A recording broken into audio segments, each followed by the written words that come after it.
Bonsoir à tous, mes amis. Est-ce que mon micro est bien allumé? Oui, il est bien allumé. J'espère que vous allez bien. Aujourd'hui, on va donc faire un petit peu de lecture. On va continuer mon livre Harry Potter. C'est le premier Harry Potter, je vous rappelle. C'est Harry Potter à l'école des sorciers, tout simplement. Je tenais juste à m'excuser au niveau de mes yeux. Je sais pas, on a l'impression que je me suis fait tabasser, mais ne vous inquiétez pas, c'est juste des allergies. Écoutez, depuis environ 2-3 mois, je ne sais pas, ces espèces de cernes, mais qui sont très très importantes. Donc je pense pas que ce soit des cernes, je sais pas, ça doit être dû aux allergies ou quelque chose comme ça. Voilà. Et donc on va continuer mon livre. Alors moi j'en suis en fait au début, j'en suis où Harry, donc Harry Potter, vient d'être euh, vient d'être admis à, à Gryffondor. Voilà, il est sur le chapeau et le chapeau lui dit d'aller à Gryffondor. Et j'en suis juste, j'en suis là tout simplement. Et donc voilà, on va continuer ça ensemble. Je vais essayer de lire assez doucement. À présent, il voyait distinctement la grande table des professeurs, Hagrid, qui était assis à l'une des extrémités, lui fit un clin d'œil en levant le pouce. Harry lui sourit. Au centre de la table, trônait dans un large fauteuil d'or massif, Albus Dumbledore en personne. Harry le reconnut immédiatement grâce à la carte qu'il avait trouvée dans le choco-grenouille. La chevelure argentée de Dumbledore brillait avec autant d'éclat que les fantômes.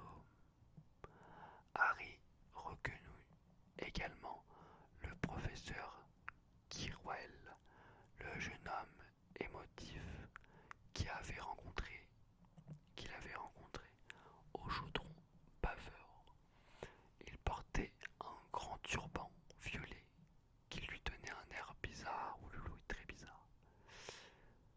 Il ne restait plus que 3 élèves à répartir. Turpin, Monsieur Turpin, ceux qui ont la référence. Lisa fut envoyée.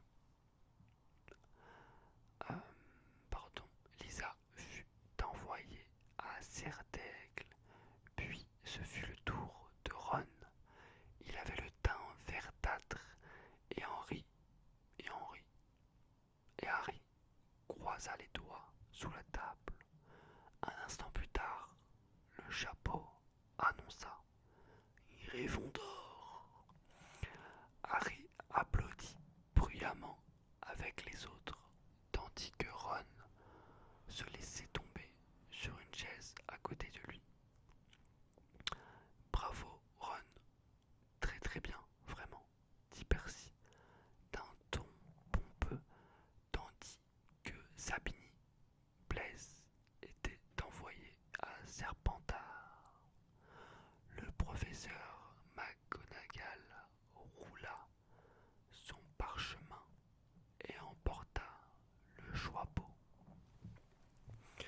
Harry contempla alors son assiette d'or désespérément vide et se rendit compte à quel point il était affamé. Les pâtes à citrouille qu'il avait avalées lui semblaient bien loin. Albus Dumbledore s'était levé, le visage rayonnant, les bras largement ouverts. On aurait dit que rien ne pouvait lui faire davantage plaisir que de voir tous les élèves rassemblés devant lui. Bienvenue, dit-il, bienvenue à tous pour cette nouvelle année à Poudlard. Avant que la banquette ne commence, je voudrais vous dire quelques mots. Les voici. Nico, Grâce double, Bizarre,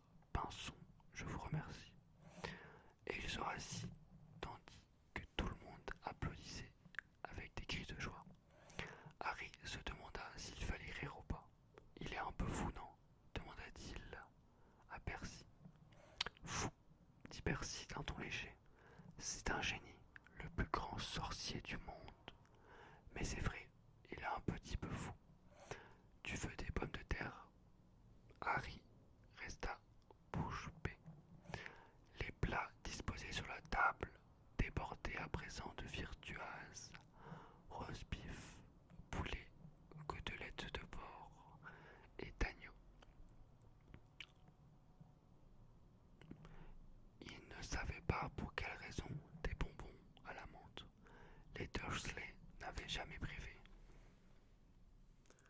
Harry de nourriture, mais il n'avait pas vraiment le droit de manger à sa faim. Dudley se précipitait toujours le premier sur ce que Harry aimait le mieux, même si cela le rendait malade. Henry remplit son assiette d'un peu de tout, sauf de bonbons à la menthe, et se mit à manger avec appétit. Tout était délicieux. Tout ça me paraît bien appétissant, soupira le fantôme à fraise en regardant Harry trancher son steak. Il y a presque 500 ans maintenant que je n'ai plus rien mangé. J'en ai pas besoin, bien sûr, mais ça me manque. Au fait, je ne me suis pas présenté. Sir Nicolas de Mimis Porpenton, pour vous servir, fantôme résidant à la tour de Gryffondor. Je vous reconnais, s'exclama Ron. Mes frères m'ont parlé de vous. C'est bien vous, Nick, quasi en tête.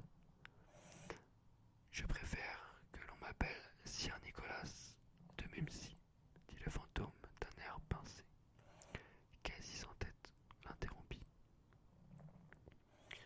Le garçon aux cheveux blonds, comment peut être quasiment sans tête?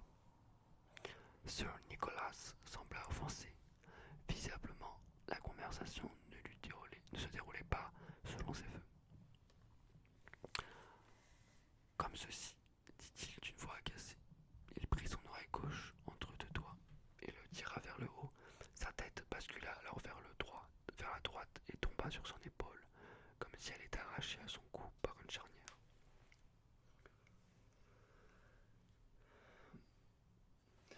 Apparemment, quelqu'un avait essayé de le décapiter, sans réussir à terminer le travail. Alors, les nouveaux Gryffondor, dit-il, j'espère que vous allez bien nous aider à gagner la coupe des 4 maisons cette année. Il y a tellement longtemps que Gryffondor ne l'a pas obtenue. Les Serpentards l'ont emporté 6 fois de suite. Le baron sanglant en est devenu insupportable de prétention. C'est lui, le fantôme de Serpentard.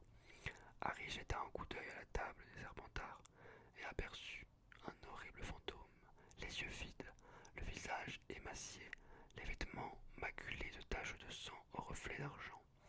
Il était assis à côté de Malfoy, qui, à la grande satisfaction de Harry, n'avait pas l'air enchanté d'occuper cette place. Comment a-t-il fait pour être couvert de sang? Demanda avec grand intérêt. Je ne lui ai jamais répondu. Lorsque tout le monde se fut bien rempli l'estomac, ce qui restait dans les plats disparut petit à petit, et la vaisselle redevint étincelante de propreté. Ce fut alors le moment du dessert. On va s'arrêter là, mes amis.